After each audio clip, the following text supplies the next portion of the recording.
Hello बच्चों, आज हम करेंगे चैप्टर 6 क्लास 9 का एग्जाम्पल 5। एग्जाम्पल 5 कहता है if a transversal intersect two lines such that bisector of a pair of corresponding angles are parallel then prove that two lines are parallel.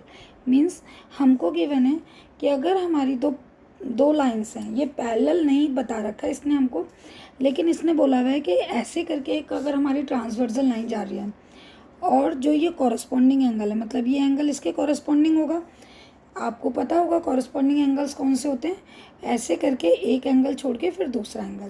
तो ये corresponding angles हैं, इनके बाइसेक्टर्स इक्वल है। मतलब यहाँ से हमने एक लाइन डाली, यहाँ से एक लाइन डाली, ये एंगल इसके बराबर, ये एंगल इसके बराबर। इनके बाइसेक्टर्स जो हैं वो इक्वल हैं। तो हमको प्रूव करना है कि जो ये दो लाइन है पी क्यू और आर एस, ये भी क्या है, हमारी पैरेलल हैं। तो देखो कैसे करेंगे इनको। जो इसने गिवन दे रखा है हमेशा उसी से क्वेश्चन सॉल्व कीजिए। अब प्रूफ कर रहे हैं हम लोग। गिवन इसने दे रखा है P Q and R S two lines and A D intersects. ये आपका ए है और ये आपका डी है। ए डी इंटरसेक्ट करती है इनको, ठीक है। And R S on the point B and C corresponding ray B bisect A B Q. जो बी है वो पूरा एंगल ए बी क्यू को, मतलब जो हमारा बी एंगल है और जो सी एंगल है, ये कॉरस्पॉन्डिंग एंगल्स हैं। एंगल ए बी क्यू और angle B C S corresponding angles हैं। और इनके जो बाइसेक्टर्स हैं वो क्या हैं, एक दूसरे के पैरेलल हैं। बी ई और सी जी, हमको ये जी लिखा हुआ है, सी जी, ये दोनों क्या हैं, पैरेलल हैं। तो देखो अब हमको दे रखा है बी ई पैरेलल सी जी, हमें प्रूव करना है P Q parallel R S. तो देखो बच्चा कैसे करेंगे।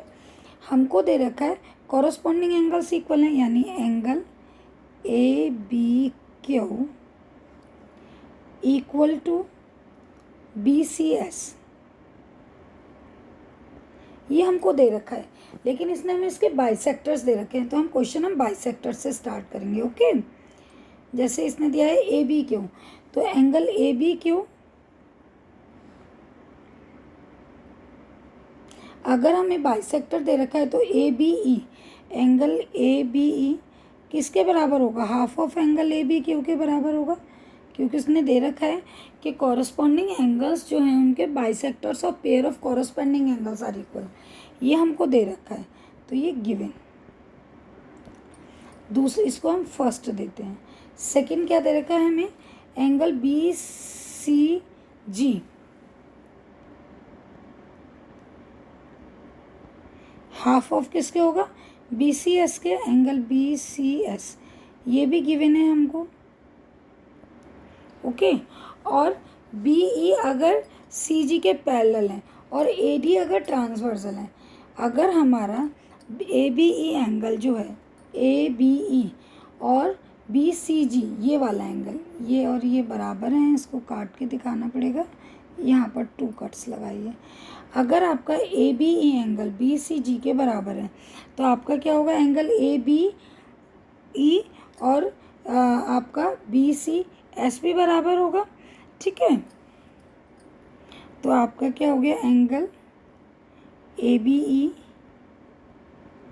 क्योंकि आपका पूरा एंगल कॉरस्पॉन्डिंग एंगल्स बराबर दे रखे हैं, तो एंगल ए बी क्यू और बी सी एस बराबर गिवन है, तो इसलिए उनके हाफ्स भी इक्वल होंगे। Angle A B E is equal to angle B C G.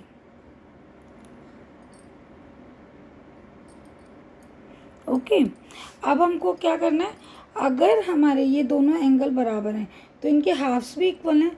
Half of angle A B Q, इसको हम लिख सकते हैं ना, ए बी ई को हम half of angle A B Q लिख सकते हैं, और इसको हम लिख सकते हैं half of angle B C S. तो हमारा एंगल हाफ से अगर हाफ कैंसिल आउट कर दें तो A B Q is equal to angle B C S हमारा बराबर हो गया। कॉरस्पॉन्डिंग एंगल्स जो हैं फॉर्म हो रहे हैं किससे, ए डी हमारी जो है बाइसेक्ट कर रही है, और आपका पी क्यू और आर एस बराबर है, और कॉरस्पॉन्डिंग एंगल्स हमारे इक्वल हैं। इसलिए क्या होगा, ये जो होगा आपका पी क्यू पैरेलल होगा किससे, आर एस से। तो हम लिख सकते हैं देयरफॉर पी क्यू पैरेलल है आर एस से। और इसमें हम रीज़न क्या लिखेंगे, converse of corresponding angle axiom. Corresponding angle axiom आपसे कहती है, आप देखेंगे आपकी बुक में एनसीईआरटी में 6.3 है। If a transversal intersect two parallel lines then each pair of corresponding angle equal. इसमें हमको दे रखा है कि अगर कोई ट्रांसवर्सल लाइन है और पैरेलल लाइंस को काटती है तो कॉरस्पॉन्डिंग एंगल्स इक्वल होंगे। यहाँ पर हमको उल्टा दे रखा है, कन्वर्स हमने इसीलिए लिखा है कि कॉरस्पॉन्डिंग एंगल्स इक्वल है, so lines are parallel. I hope that आपको क्वेश्चन समझ आया होगा। Please like share and subscribe the video. Thank you.